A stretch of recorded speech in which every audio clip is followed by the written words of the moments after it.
checkpoint 12.3.2. This is A. So if you look at the main methods, we have a system out println.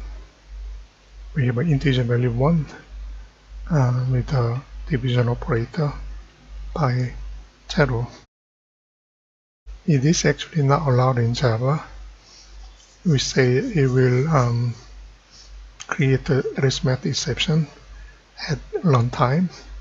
So it means while you are programming, it seems okay. But if you try to run this program, here's the exception called arithmetic exception that actually happened here runtime because of we are trying to divide by 0. Okay, and then it terminates the program. Okay, it just failed. So once you learn how to use a try and catch, or what we call as exception handling, you can say this is what you like to do, try, okay, catch. If you remember, the name of the exception is arithmetic exception. Okay, that's the one. Say exceptions. Let's say we want to print what is the exception inside. Okay,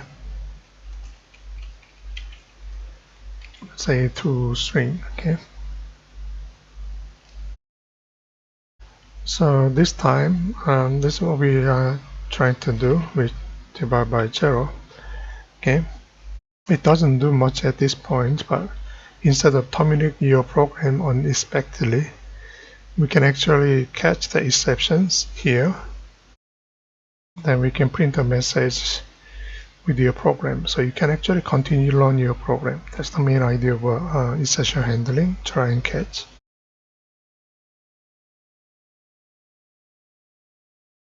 So here it says build successfully. Okay, the error message still show up EX to string. So EX, I think I need one space. Then this is the one. It says handling description of that particular exception divided by 0. So we can still run the program. This is a better way of dealing with the exception handling. So answer to these questions.